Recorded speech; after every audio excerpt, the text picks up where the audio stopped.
ఒక association editors association ప్రెసిడెంట్గా ఉన్న వ్యక్తులు ఒక సాక్షి ఛానల్లో కూర్చొని అమరావతి గురించి మాట్లాడారు అంటే అమరావతి మహిళల గురించి మాట్లాడారా, రాష్ట్రంలో ఉన్న మహిళల గురించి మాట్లాడారా ఆ రకంగా అన్నది పక్కన పెడితే ఇది ఆంధ్రప్రదేశ్ రాష్ట్రం తాలూకా గౌరవాన్ని భగ్నం పరిచే విధంగా ఈరోజు మాట్లాడటం. నేను ఎందుకు ఈ మాట చాలా క్లియర్గా చెప్తున్నానంటే ఈరోజు సాక్షి పేపర్ ఎవరిదో మనందరికీ తెలుసు. సాక్షాత్తు ఎక్స్ సీఎం నా పులివెందుల ఎమ్మెల్యే జగన్మోహన్ రెడ్డి గారు వాళ్ళ భార్య భారతిరెడ్డి గారిది. సో అక్కడ కూర్చొని అమరావతి గురించి అలాంటి మాటలు మాట్లాడడం నాకు తెలిసి వైసీపీ వాళ్ళు కూడా హర్షించకూడదు, వాళ్ళు కూడా ఎట్టి పరిస్థితులను యాక్సెప్ట్ చేయకూడదు. ఇది ఇంకొకటి ఏంటంటే అమరావతి అంటేనే జగన్మోహన్ రెడ్డికి ఒక రకమైన అక్కసు.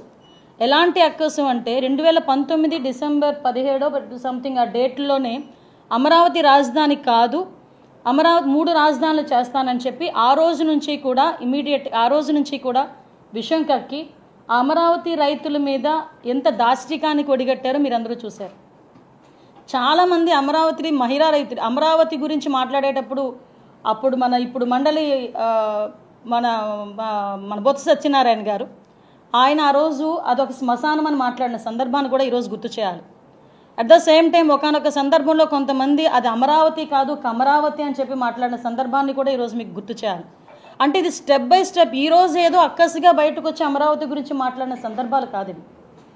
ఆ రోజు నుంచి వాళ్ళ అధికారంలో ఉన్న దగ్గర నుంచి కూడా అమరావతి మీద ఒక అక్కసి వెళ్ళగక్కి ఆ అమరావతి ఈరోజు మన రాజధాని అని ధైర్యంగా చిన్న పిల్లోడి దగ్గర నుంచి పెద్దవాళ్ళ వరకు చెప్పుకోగలుగుతున్నారంటే కొన్ని వేల మంది రైతుల తాలూకా త్యాగం అండి. అది సుమారుగా 34,000 ఎకరాలు కావాలి అంటే ఒక పైసా ఆశించకుండా రాష్ట్ర రాజధాని గురించి మా భూములు మేము ఇస్తామని చెప్పి ముందుకొచ్చి కేవలం చంద్రబాబు నాయుడు గారి మీద ఉన్న నమ్మకంతో ఆ రోజు ముందుకొచ్చి అంతమంది రైతులు ఆ రోజు రాజధానికి అందరూ కూడా భూమినిస్తే దాంట్లోని శాసనసభను ఏర్పాటు చేసుకుని 2017లోనే అక్కడి నుంచి మన కార్యకలాపాలని కొనసాగించిన పరిస్థితి మర్చిపోయారా? ఆ రోజు అదే అసెంబ్లీలో చాలా సందర్భాల్లో మీరు కూడా అక్కడి నుంచి మాట్లాడిన సందర్భాలు కూడా మర్చిపోయారా జగన్మోహన్ రెడ్డి గారు? ఆ తర్వాత మీరు వచ్చిన తర్వాత కనీసం సెక్రటేరియట్ మొహాన్ని కూడా చూడకుండా కనీసం క్యాబినెట్ మీటింగ్కి ఏదో ఎప్పుడో 3 నెలలకోసారి 4 నెలలకోసారి ఒక్కసారి సెక్రటేరియట్కి వెళ్ళొచ్చి ఆ సెక్రటేరియట్ అంతా కూడా నాశనమైపోయే పరిస్థితులు కనిపించే పొజిషన్ కూడా మీరు చూశారు. అదే అమరావతి రైతులు బయటకు వచ్చి అమరావతిని రాజధానిగానే ఉంచాలని చెప్పడానికి అమరావతి మహిళా రైతులు వస్తే ఆ మహిళా రైతుల గురించి ఎంత వల్గర్గా మాట్లాడారండి. వాళ్ళు కట్టుకున్న చీరల గురించి కూడా తప్పుడుగా మాట్లాడిన సందర్భాలు మర్చిపోయారు అందరూ. ఆ అమరావతి రైతులు అందరూ కూడా సుమారుగా దగ్గర 270 మంది చనిపోయారండి అమరావతి రైతులు ఈ యాజిటేషన్లో. సుమారుగా 1630 రోజులు వాళ్ళు యాజిటేషన్ చేశారు. ఇది కాక న్యాయస్థానం నుంచి దేవస్థానం అని చెప్పి అమరావతి నుంచి మన తిరుపతికి పాదయాత్ర చేశారు. 45 రోజుల పాటు పాదయాత్ర చేశారు. ఆ పాదయాత్ర చేసిన టైంలో ఎంతమంది ఎన్ని అడ్డంకులు సృష్టించారు. వాళ్ళు తింటున్న భోజనంలో మట్టి కొట్టారండి.